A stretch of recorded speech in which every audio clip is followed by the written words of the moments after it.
Good morning साथियों। आपका start हुआ है रेलवे ऑल एग्ज़ाम किरण पब्लिकेशन बुक।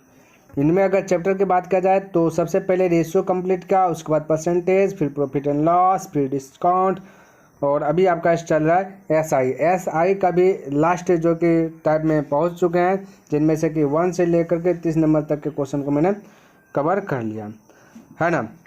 और इसके पहले एक बुक ही मैंने ख़त्म किया, वो बुक आपका RS अग्रवाल बुक। कौन बुक है? RS अग्रवाल बुक है, नवीन अंकगणित। ये पूरा बुक ख़त्म कर दिया है। पूरा बुक का सॉल्यूशन जो है कि इस चैनल पर मैंने अपलोड कर दिया। अगर आप इन सभी को देखना चाहते हैं तो डिस्क्रिप्शन बॉक्स में मैं उनका लिंक दे दूँगा, वहाँ से देख लीजिएगा, या फिर आप प्लेलिस्ट चेक कर सकते हैं।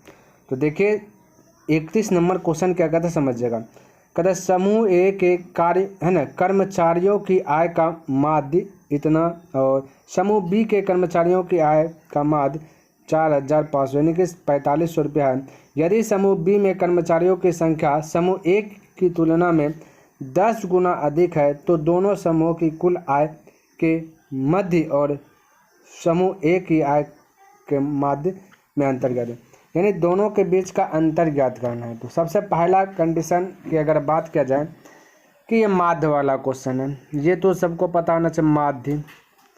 अब माध्य वाला फॉर्मूला की बात किया जाए तो माध्य का फॉर्मूला क्या कहता है ये समझिए। तो माध्य का फॉर्मूला कहता है संख्याओं का, समझिएगा, संख्याओं का योग बटा कुल संख्या, ये माध्य का फॉर्मूला है। ठीक है, ये माध्य का फॉर्मूला है कि संख्याओं का योग बटा कुल संख्या। तो जैसे संख्याओं का योग बटा कुल संख्या कीजिएगा तो माध्य निकल जाएगा। क्या निकल जाएगा भाई? माध्य निकल जाएगा। और जैसे माध्य निकलेगा, यहाँ पे आपसे क्वेश्चन का दिएगा है ना कि कुल आय का के जो कि मध्य है, कुल आय का जो कि माध्य और समूह ए की आय के माध्य में अंतर, जो भी कुल आपका आंसर आएगा माध्य, और ए से अंतर पूछा गया तो ए की कर्मचारी यानी 3400 है, 3400 और जो आंसर आएगा उनमें से अंतर कर दीजिएगा तो आपका आंसर आ जाएगा। क्लियर? तो ये माध्य का फॉर्मूला आप सभी ध्यान में रखिएगा। जब भी माध्य का पूछे तो ये फॉर्मूला लगा लेना। यहाँ से हालांकि बहुत सारा फॉर्मूला निकल जाता है। कोई संख्याओं का योग भी पूछ सकता है तो माध्य गुना कुल संख्या होता है ना, कुल संख्या भी पूछ देगा। बहुत सारा क्वेश्चन जो पूछ सकता है। हालांकि माध्य है तो माध्य पे ही सिर्फ चर्चा करेंगे। तो बोलिएगा सर जी संख्याओं का योग कैसे ज्ञात करेंगे? समझिए मेरी बात को। कहते ए 3400 है, ठीक, लिख देता हूँ 3400 यहाँ पे, फिलहाल फार्मूला भी लिखा रहने देते हैं। और ए हो गया 3400। कहते बी के कर्मचारियों की आय का माध्य 4500, चलिए बी भी लिख दिया 4500। समझिएगा मेरी बात, ए और बी 4500। लेकिन कंडीशन बना, देखिए कंडीशन ये बना, कहता यदि समूह बी में कर्मचारियों की संख्या है ना समूह ए की तुलना में 10 गुना अधिक है, ए से 10 गुना अधिक बी में है, तो मान लेते हैं ये 3400 है ना, इसमें कर्मचारियों की संख्या 1 मान लिया, ये इसका हो गया 10 गुना अधिक, तो ये हो जाएगा 10। क्या हो जाएगा? 10। ये संतुष्ट हुए? क्या बोला फिर से? कहते यदि समूह बी में कर्मचारियों की जो संख्या है ना समूह ए की तुलना में 10 गुना अधिक है, ए से 10 गुना अधिक बी में कर्मचारियों की संख्या है ना। ये जो 3400 जो दिया गया ये आपका क्या है? आय का माध्य है, रुपया का माध्य है, ठीक है। और यहाँ पे बोला कर्मचारी की संख्या यहाँ पे माने 1, तो यहाँ पे होगा जाएगा 10 गुना। बोलिए संतुष्ट है कि नहीं? क्योंकि बोला 10 गुना है, समझिए ना भाई, ए की तुलना में 10 गुना है, तो ए की तुलना में 10 गुना क्या है? बी है। तो ए को मान लिया कि 1 गुना, एक समूह में कर्मचारियों की संख्या मान लेते 1 है, और इसमें कितना हो जाएगा? बोला 10 गुना, 1 का 10 गुना 10 ना होगा। बोले यहाँ तक संतुष्ट है? बिल्कुल संतुष्ट है। चलिए कोई दिक्कत? यहाँ 10 से मैंने मल्टीपल किया तो कोई दिक्कत? संतुष्ट है? बिल्कुल संतुष्ट। अभी दोनों का योग देखिए, हमने क्या बोला? कुल संख्याओं का योग। देखिए ये पढ़िए, ये फॉर्मूला संख्याओं का योग तो कुल संख्याओं का योग, तो कुल संख्याओं का योग यह 3400 और इधर 45 पे 1 जीरो बढ़ गया, यानी 4500 पे 1 जीरो यानी 45,000। इन दोनों का कुल संख्याओं का योग हो गया। अब बटा कुल संख्या का 1 यहाँ पे कर्मचारी है और 10 कर्मचारी यहाँ है, तो टोटल का कुछ हो गया? बोले 11। बोले यहाँ पे संतुष्ट है? देखिए फॉर्मूला मैंने यहाँ पे फिल किया कि संख्याओं का योग तो भाई संख्याओं का योग कर दिए भाई कि 3400 गुना 1 की जगह 3400, 4500 गुना 10 तो 45,000। तो कुल संख्या जो भी दिया था उसको जोड़ लिए। अब बाकी बात संख्याओं का योग, संख्या का गो है एगो, यहाँ पे ए में यानी कर्मचारियों की संख्या है और बी में 10 गो कर्मचारियों की संख्या है। तो 1 और 10 कितना हो गया 11, तो 11 कंप्लीट। अब इसको गुना कीजिए 34 गुना 1, 3400 गुना 1 तो 3400, 4500 गुना 10 तो 45,000। 45,000 में से 34,000 को आप क्या कर दीजिएगा जोड़ दीजिएगा। तो दोनों का जब जोड़िएगा साथियों 400 ये आपका आ जाएगा 48,400 आ जाएगा। कितना आ जाएगा 48,400। और यहाँ पे नीचे में 11 कटा 11 से कटा 11 चौके 44 बचा 4 फिर 11 चौक 44 2 0 2 0 यानी कि 4,400 रुपया टोटल माध्य आ गया। आपसे क्वेश्चन कहता है एक ही आय के माध्य में कितना अंतर, यानी कुल, तो कहता है कि कुल आय और एक ही आय में अंतर।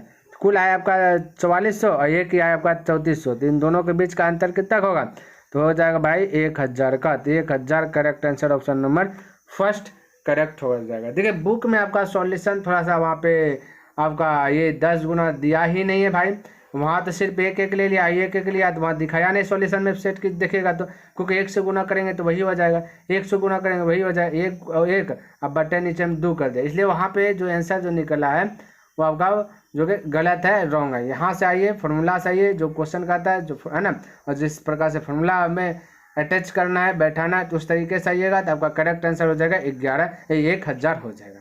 क्लियर है, संतुष्ट, बिल्कुल संतुष्ट होना चाहिए। तो ये फॉर्मूला याद रखिए, हालांकि आप क्लास 10th में भी ये फॉर्मूला आप यूज किए होंगे, है ना, कि माध्यक बहुलक में है ना, तो उसमें भी आपका ये फॉर्मूला है ना, तो ध्यान में रखिएगा। चलिए अगला क्वेश्चन पर चर्चा करते हैं। अब देखिए यहाँ पे 32 नंबर कहता है 12% वार्षिक ब्याज पर 3.5 वर्ष के लिए निवेश की गई कोई धनराशि परिपक्वता पर 994 रुपया हो जाती है, तो निवेश की गई मूल राशि कितनी थी। निवेश की गई मूल राशि हमें पूछा गया, यानी कि मूलधन पूछा गया, और ये जो दिया गया है हो जाती है, ये मतलब हमें जो दिया गया अमाउंट दिया गया, क्या दिया गया साथियों, अमाउंट दिया गया। तो चलिए मैं डायरेक्ट यहाँ बनाने का प्रयास करूँगा, आप समझिएगा, है ना, बहुत सारा हम बता दें बेसिक। अब डायरेक्ट बनाइए 994 रुपये ये अमाउंट है हम लोग है ना, प्रश्न के अनुसार से 944 रुपये अमाउंट है, 994 रुपये अमाउंट है, और हम सब के अनुसार से अमाउंट की बात किया जाए तो सबसे पहली बात अमाउंट निकलता कैसे, तो कहेगा सर जी प्रिंसिपल में से एसआई को ऐड करते हैं तो अमाउंट निकल जाता, बिल्कुल राइट। तो प्रिंसिपल कितना है, तो हमने तो आपको ये भी सिखाया कि प्रिंसिपल जब भी मानना है एसआई का क्वेश्चन हल कर रहे हैं तो 100 मानना है, बाकी बात रेट टाइम को नहीं मानना है, ये ना मैंने बताया। तो 100 प्रिंसिपल है तो और एसआई कितना होगा, एसआई निकालने के लिए हमने बोला R/T कर दीजिए तो एसआई हो जाएगा। तो बस यहाँ पे वही कीजिएगा साथियों, यानी R/T यानी कि 3.5 गुना 12 कर दीजिएगा, 12 53 60 यानी 12 ये आपका हो जाएगा 42 हो जाएगा, क्योंकि 12 5 60 गुना कीजिए, 12 5 60 के 0 तो 6 और 12 36 हो जाता है 42, दशमलव का डिजिट यहाँ दे यानी 42 हो जाएगा, एसआई हो जाएगा 42। तो 100 में से 42 जोड़िएगा तो कितना हो जाएगा 142। तो आपको अब इतना तामझाम नहीं करना है, डायरेक्ट बोलना है। क्या बोलना है, डायरेक्ट। देखिए अमाउंट दिया गया 994 रुपया, समझिएगा, और हम लोग के अनुसार से अमाउंट दिखेगा तो 12 गुना 3.5 की जगह 42 हो जाएगा, 100 में से 42 जोड़ दीजिए तो 142। डायरेक्ट बोलने के लिए हैबिट बनाइए, आदत बनाइए, कैलकुलेशन फास्ट होगा, है कि नहीं। तो अमाउंट का तुलना अमाउंट से निकालना मूलधन, तो मूलधन निकालना तो 100 से गुना, क्योंकि मूलधन तो 100 बोले हमने आपको मानने के लिए, तो बस इतने से सेट कीजिए, जो निकालना उससे गुना करना। अब इसको कटा दीजिएगा तो ये जो है कि आपका 7 बार में 700, 4 7 28 280, 7 2 980 200, यानी कि आपका कट जाएगा 7 बार में, ठीक है। तो 700 हो जाएगा। घटाने के लिए कैलकुलेशन अगर थोड़ा बहुत वीक है तो आप देखिए किस प्रकार से आपको करना। देखिए ये 994 बटा 142 है, तो हमने कैसे इसको कटाया। सबसे पहले तो इसको 100 दो डिजिट है ना, तो इसको 2 को 0 बना लिया तो 100 हो गया। तो 7 बार में हम देखा 700, ऐसे देखिए हमने ऐसे किया साथियों, आप लोग भी ऐसे कीजिएगा जब भी कटाने के बाद 100 + 40 + 2 किया तो 7 बार में 700 हुआ, 40 है तो यानी कि 40 मतलब 4, 7 बार में 7 चौक 28 यानी 280 हुआ, है ना। मन में कैलकुलेशन करना, +2 है तो 2 चौक है ना, ये 2 है और 7 दूना 14 होगा, तो जोड़िएगा तो 980, क्योंकि 7 दूना 14 क्यों हुआ, क्योंकि 7 बार इसको 7 बार में खिलाए ना 700 हुआ, तो इसको भी 7 बार में यानी 7 से गुना करिए तो 280, 2 को भी 7 से गुना कीजिए, 7 ये थोड़ा सा कैलकुलेशन कीजिएगा ना बार बार तो हो जाए। हालांकि बेसिक का क्लास अगर आप लोग का इच्छा हो ना तो कैलकुलेशन बेस्ट करने के लिए किस प्रकार से जोड़ा जाता है, किस प्रकार से घटाया जाता है, किस प्रकार से गुना किया जाता है, ये चीज़ मैं जो कि आपको बता दूंगा, तो कैलकुलेशन बहुत हार्ड हो जाएगा। तो चलिए कमेंट कीजिएगा, अधिक मात्रा में कमेंट आने लगेगा तो मैं आपको कैलकुलेशन बेस्ट सिर्फ एक क्लास लेकर का उसमें सिर्फ कैलकुलेशन बेस्ट चले, हर एक दिन कैलकुलेशन बेस्ट क्लास देते रहूँगा, आपका कैलकुलेशन फास्ट हो जाएगा। चलिए फिलहाल एक यहाँ पे 1 नंबर टिक कीजिए। आगे देखिए सवाल 33 नंबर, कहता है एक राशि का मतलब है मूलधन, कहते एक राशि जो है कि 7.5% साधारण ब्याज प्रति वर्ष पर निवेश करने पर 4 वर्ष की अवधि पूरी होने के बाद जो कितना हो जाती का मतलब अमाउंट, तो निवेशित राशि, यानी कि ये भी वही क्वेश्चन का निवेशित राशि, तो इसको भी बोलिए 819 अमाउंट हम सब जो निकालेंगे किस प्रकार से 75 गुना 4 कीजिए, तो 75 गुना 4 कीजिएगा तो देखिए 75 गुना 4 75 गुना 4 नहीं कीजिए तो 70 गुना 4 कीजिए, तो 70 गुना 7 चौक 28, 280 4 5 20, यानी हो जाएगा आपका 300 मतलब 30 क्योंकि दशमलव का देख दीजिए, तो आप कर लीजिएगा और इधर हो जाएगा 130, क्योंकि अमाउंट ना निकाले तो अमाउंट निकालने के लिए मूलधन प्लस एस है, तो एस आई हो गया 30 है ना, एस आई क्या हो गया 30 है, 30 में मूलधन बोले 100, तो 100 गुना 30 तो 130, सॉरी गुना नहीं जोड़िएगा 100 प्लस 30 तो 130 हो। तो ये थोड़ा सा फास्ट कीजिए कैलकुलेशन, अब इसमें मैं आपको बताऊंगा नहीं कि किस प्रकार से होता है। तो ये 130 हो गया, अब गुना अमाउंट निकले प्रिंसिपल निकालना है तो 100 गुना 0 कटाया 13 से कटाएगा तो कटबे करेगा, ये भी बात फिक्स से कर लीजिएगा, ठीक, वो कटने वाला ही देता है। 13 छः के 78, 6 बार में बचा आपका 78 3 यानी 39 यानी कि 63 पर 1 जोड़ो 630 रुपये, ऑप्शन नंबर फर्स्ट करेक्ट हो गया। देखिए इस प्रकार से जो कि आपको फटाफट जो कि हल कर लेना है, कहीं पे किंतु परंतु वाला जो कि कंडीशन ही नहीं। अब देखिए समझिए 34 नंबर कहता है कि 5400 रुपये की राशि 8% की दर पे साधारण ब्याज पर दी जाती है। यदि 5 साल बाद राशि निकाली गई और कुल राशि की आधी राशि शेयर बाजार में निवेश कर दी गई तो बची हुई राशि बताइए, यानी कि कुल राशि जो भी उसको आधा कर देना है तो बच जाएगा ना, शेयर बाजार में निकाल दीजिएगा तो आधा बच जाएगा है ना, आधा निकालिएगा तो आधा बचेगा, कहानी खत्म। देखिए 34 नंबर समझ लीजिए थोड़ा सा अच्छा से, उसके बाद इसी पे आधारित बहुत सारा क्वेश्चन दिया गया, ठीक है, आप अपने से भी बना सकते हैं।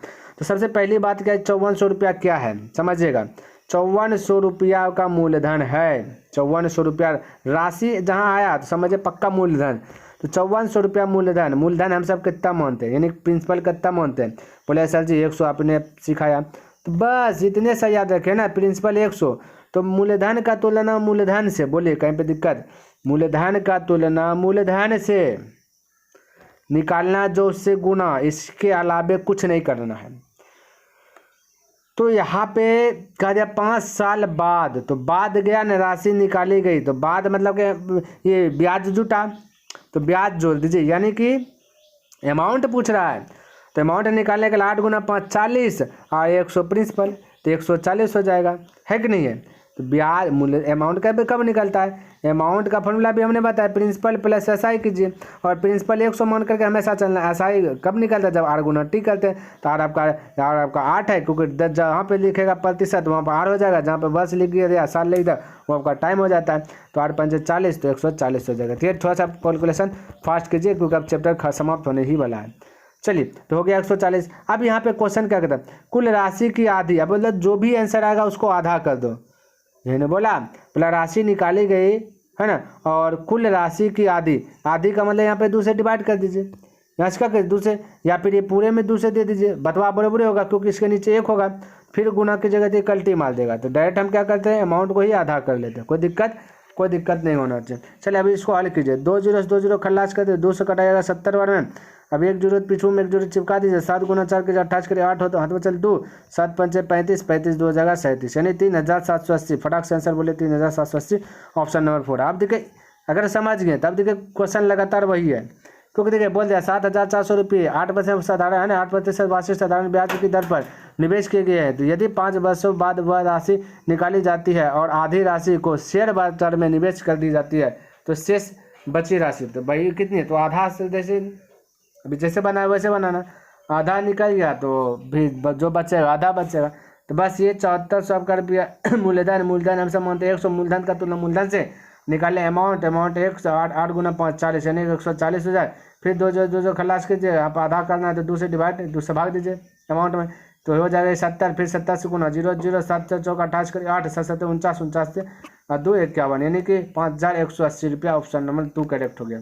इस प्रकार से आप देखिए 36 नंबर भी वही है, फटाफट बना लीजिएगा ना। हालांकि देखिए मैं बनाता 8000 तो 8000, बाकी बाद मूलधन का तुलना मूलधन से निकालें अमाउंट, तो अमाउंट हो जाए 8 गुना 5 8 5 40 140 फटाक से है ना, आधा कर दीजिए। इसको आधा कीजिएगा तो हो जाएगा 70। फिर 2 जीरो खलास हो जाएगा, अब फिर 1 जीरो इधर 1 जीरो इधर 2 जीरो हो जाएगा 7 8 56।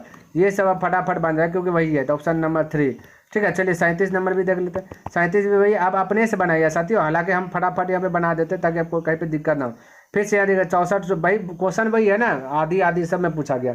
6400 रुपये आपका क्या है, 6400 रुपये आपका मूलधन है। मूलधन हम सब मानते हैं 100, मूलधन का तुलना मूलधन से अमाउंट का पता लगाना है ना। अमाउंट पहले पता लगाना था 8 गुना 5 40 तो 140 हो जाएगा अमाउंट।